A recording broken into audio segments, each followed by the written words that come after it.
I'm Audrey Heiser. One of the most famous outlaws of his time, John A. Murrell, died in his second-story boarding room house that once stood in this exact location. Folklore around Murrell's life makes him out to be one of the most dangerous outlaws to ever roam the South, giving him the nickname the Great Western Land Pirate. In Mark Twain's classic book, Life on the Mississippi, he makes John Murrell out to be even more vicious than the outlaw Jesse James. And in his book, Adventures of Huckleberry Finn, the treasure that the boys are searching for is actually John Murrell's. John A. Murrell's life of crime started early. When he was only 17 years old, he was arrested for stealing horses, where he was branded with an HT on his left thumb, which permanently marked him as a horse thief. The handsome and charismatic Murrell continued his life of crime and was eventually arrested for stealing slaves in 1833 at the age of only 27.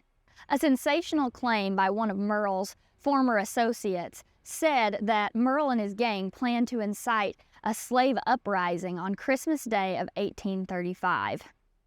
Word of the plot spread and hysteria went across the South, and the legend of John Murrell grew to epic proportions.